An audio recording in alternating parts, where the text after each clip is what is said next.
Hello दोस्तों, आज की एक नई वीडियो में आप सभी का स्वागत है।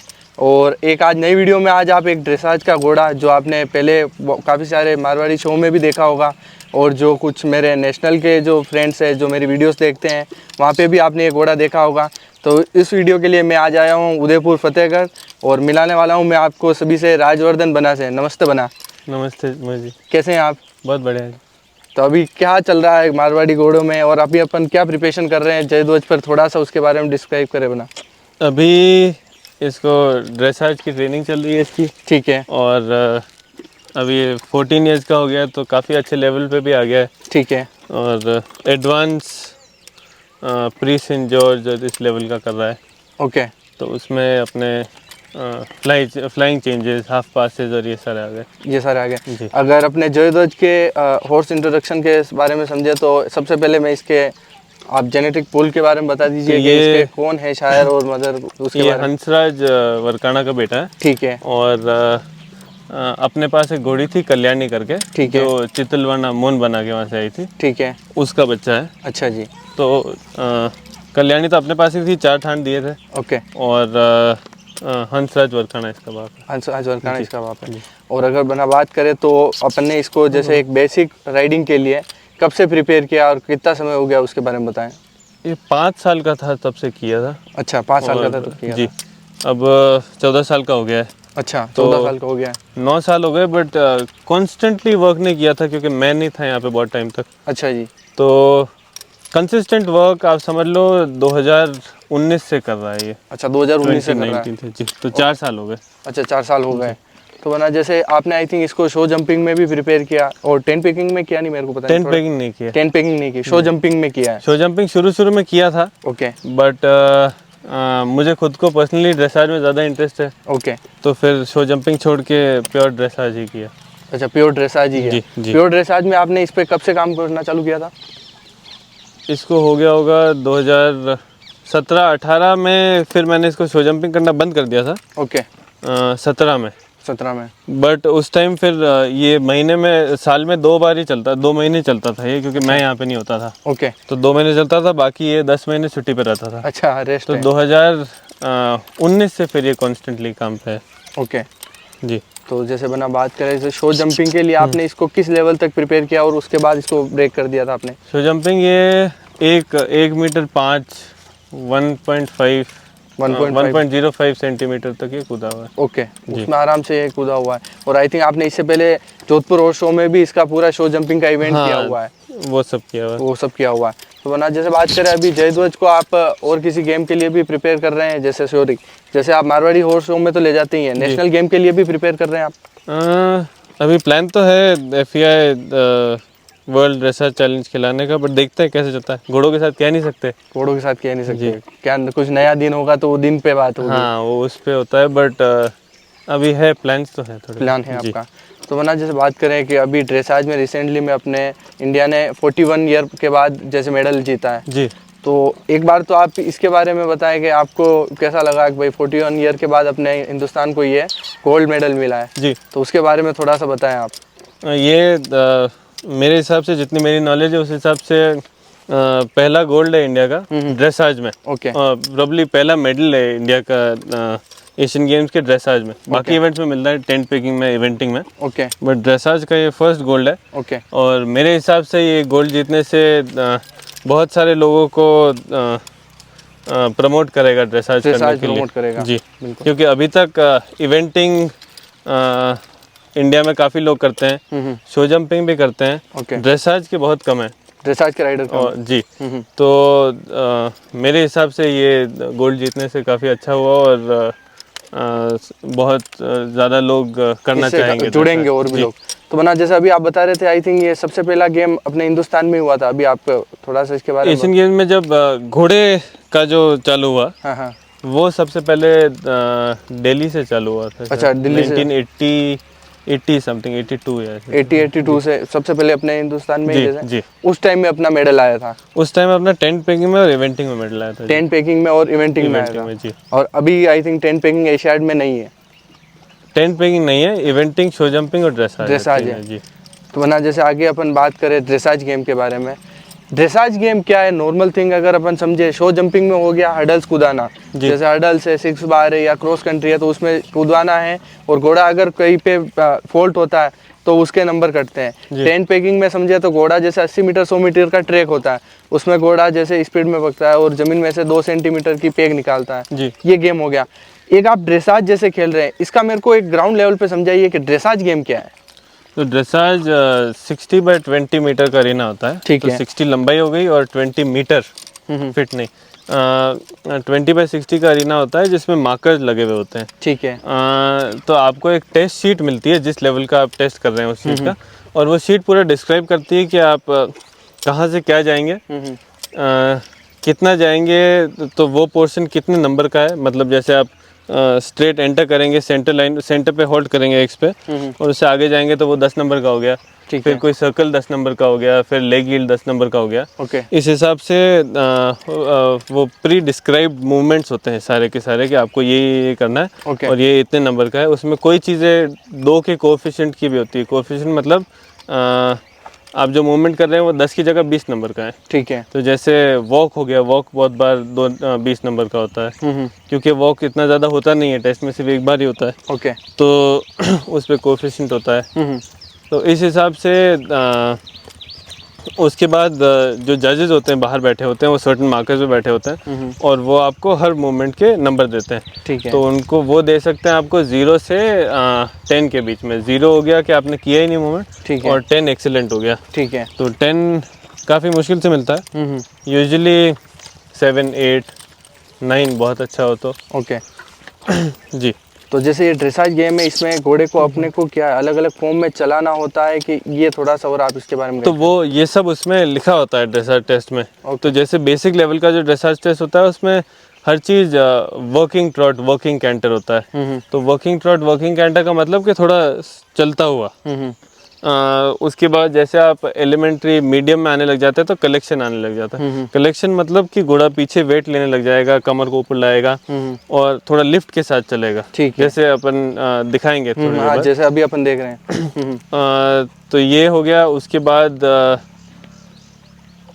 और तो क्या होता है, जैसे इसमें आप वॉक ट्रॉट जैसे एक नॉमिनल राइडिंग होती है जी, वैसे अलग अलग फॉर्म में जैसे घोड़े को चलाना होता है। हाँ, तो ये सब आपके पास प्री डिस्क्राइब्ड है और उसमें जो ड्रेसाज का टेस्ट शीट आता है उसमें वो बताते हैं कि वो आपसे वो क्या क्या देखेंगे। तो जैसे कोई भी ट्रांजिशन है तो उसमें वो फ्लुएंसी देखते हैं कि ट्रांजिशन में कैसे आया। अगर कैंटर से वॉक हो रहा है तो कैंटर से वॉक कैसे आया, डायरेक्टली आया या ट्रॉट के 2-3 स्टेप लेके आया, फिर वो वापस वॉक से कैंटर कैसे उठा। तो ये सारे ट्रांजिशंस और ये सब देखते हैं वो। और उस हिसाब से फिर वो नंबर देते हैं। और नंबर की बात करें तो इसकी पॉइंट टैली कैसे होती है और कितने नंबर की होती है?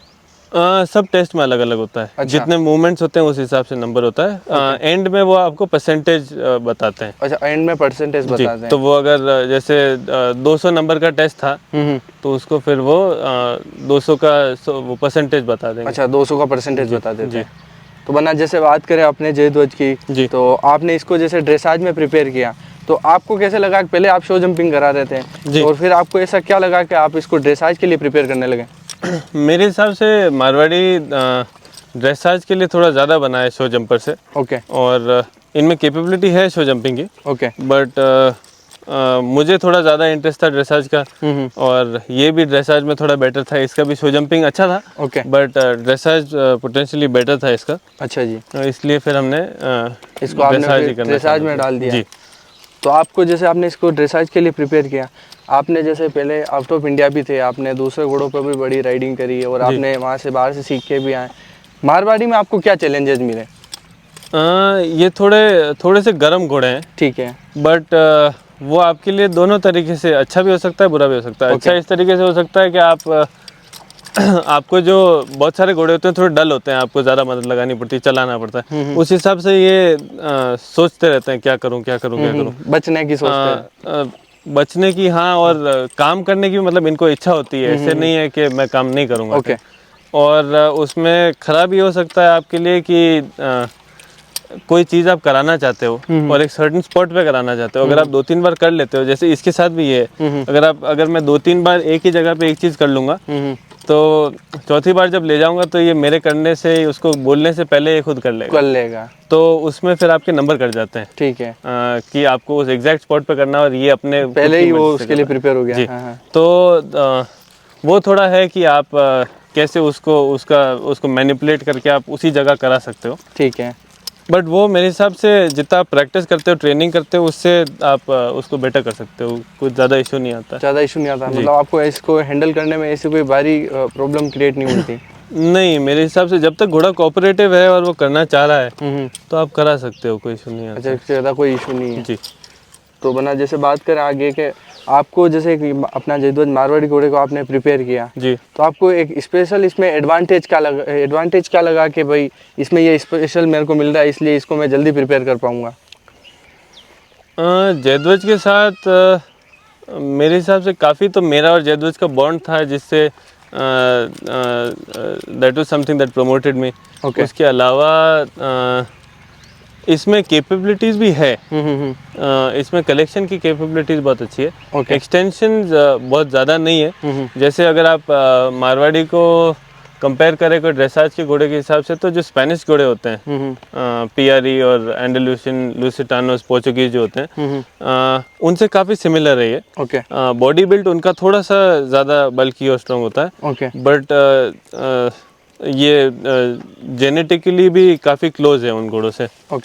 तो और वो घोड़े सब ग्रैंड प्री करते हैं और काफ़ी अच्छी तरीके से करते हैं। अच्छा। तो वो भी एक चीज़ था कि मतलब सिमिलर चीज़ है तो ये कर सकता है। अच्छा, काम कर सकता है।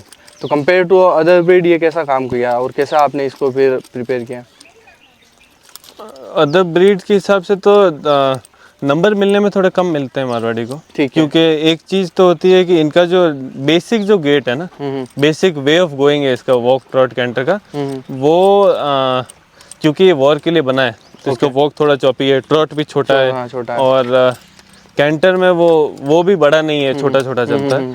तो ड्रेसाज में यूजुअली आपको, क्योंकि आपको नंबर के लिए बड़े गेट्स चाहिए होते हैं, थोड़ा फैंसी तरीके से मूव करना चाहिए घोड़ा, तो वो नहीं, इनमें नेचुरली नहीं है। आप बना सकते हो, उसको ला सकते हो, बट नेचुरली नहीं है। तो शुरू में थोड़े नंबर कम मिलते हैं, बट जब वो आने लग जाता है तो फिर कोई ज़्यादा इशू नहीं आता है। ज़्यादा इशू नहीं है। तो ड्रेसाज के लिए, स्पेशल घोड़े के लिए कोई क्राइटेरिया होता है कि भाई इस तरीके का प्रोफेशनल का घोड़ा होना चाहिए, या फिर जैसे ये घोड़ा ये वॉर के लिए बना है? ठीक है। थरोब्रेड होते हैं, रेस के लिए बनते हैं, फ्लैट रेसिंग के लिए। ठीक है। ड्रेसाज के लिए पर्टिकुलरली वार्म ब्लड घोड़े होते हैं, जो यूरोपियन घोड़े हैं। उनको ओवर द इयर्स उन्हें ब्रीड इस तरीके से किया सिलेक्टिवली कि जो डिजायर्ड ट्रेट्स है उनके, वॉक ट्रॉट कैंटर अच्छा होना, बड़ा होना, उनका जो एबिलिटी है, पोटेंशियल है कलेक्शन का, एक्सटेंशन का, वो सब उन्हें उस हिसाब से ब्रीड किया है कि वो घोड़ा अब जैसे बच्चे होते हैं तो वो ऑटोमेटिकली वो चलते ही वैसे ही हैं। तो वो एक चीज़ है। अगर अपन मारवाड़ी में वो करते हैं तो इसका जो नॉर्मल जो मारवाड़ी का ट्रेट है वो हट जाएगा। बट हम इसको उस हिसाब से राइडिंग और करेक्ट ट्रेनिंग के हिसाब से बना सकते हैं। अच्छा, वो उसके लिए आप बना सकते हो जी, उसमें कोई इशू नहीं है। वो काफ़ी घोड़े से घोड़े पे डिपेंड करता है कि इसमें कितनी एबिलिटी है, कैपेबिलिटी है कि वो कर सकता है। जी। तो ना जैसे अपने जयध्वज को अपन ने ब्रीडिंग में भी यूज़ किया है? जयध्वज का हाँ, पहले ब्रीडिंग कर रखी है। पहले ब्रीडिंग कर रखी है। तो ना एक और जैसे पूछना चाहता हूँ, जैसे अभी आप इसको इतना अच्छा काम करवा रहे हैं, इतना अच्छा वर्कआउट देके, जैसे ये इतनी अच्छी चीज़ें एडवांस लेवल पे सीख गया है जी, तो अगर इसके जीन पूल में समझें तो इसके आगे बच्चों में भी ये जो ऐसा काम कर रहा है वैसा कुछ आगे भी जीन पूल में आएगा?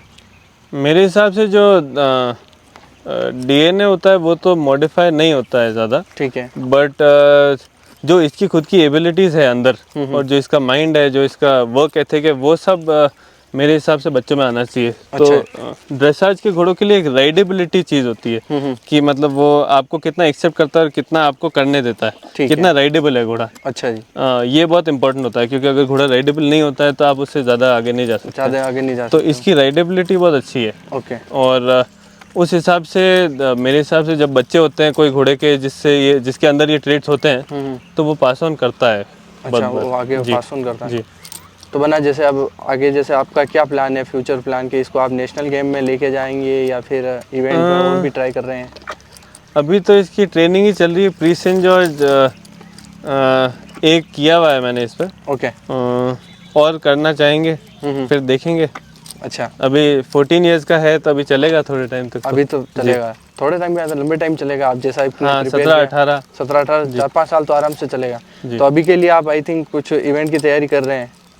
हाँ, अभी महीने भर में है, उसके लिए कर रहे हैं जयपुर में। महीने भर में है जी। तो वहाँ पे जैसे दूसरे वार्म ब्लड थोरोब्रीड के घोड़े होंगे, उसके सामने एक अपना मारवाड़ी स्टेलियन। जी, इसको फॉरेन जो बाहर से जो जज आते हैं ना, हाँ, उनको पसंद आता है ये। अच्छा, जी, तो उनके लिए तो वही फॉरेनर जज आ रहे हैं उनके लिए देखने के लिए एक हाँ, तो इसको मैं उसी पर्पस ले जा रहा हूँ। उसी पर्पस वो इंटरनेशनल भी है, वो सारे जो जजेस आते हैं वो इंटरनेशनली जज करते हैं बाहर, इंटरनेशनल इवेंट्स, इंटरनेशनल इवेंट करते हैं जी। और ये गेम जैसे ओपन होता है कोई इसका? ये FEI वर्ल्ड ड्रेसाज चैलेंज होता है और जी ओपन है, आपको मतलब ट्रायल देने पड़ते हैं। ओके, तो सिलेक्टेड लोग ही करते हैं, 40 से एक लोग करते हैं। 40 से एक लोग करते हैं जिसमें कैवलरी और आर्मी के घोड़े और सभी हाँ, वो पहले ट्रायल होता है, उसके बाद जो ट्रायल में से वो 40 लोग होते हैं वो एक्चुअली जो इंटरनेशनल जज आते हैं उसके सामने करते हैं। अच्छा, उसके सामने करते हैं जी।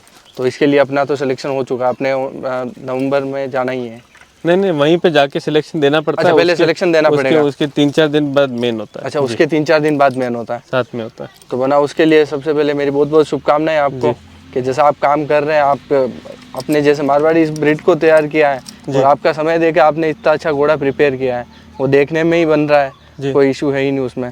तो बना सबसे पहले मैं आपका बहुत बहुत धन्यवाद देना चाहूँगा कि आपने आपका कीमती समय भी दिया और मेरे को पूरी एक घोड़े के लिए नॉलेज बताई कि आप इस तरीके से काम करोगे तो ये चीज़ें वर्कआउट भी करेगी। तो वरना आगे भी मिलेंगे और कुछ होगा तो ऑडियंस के लिए और भी कुछ वीडियोस गाइड करते रहेंगे। जरूर। Thank you. Thank you so much.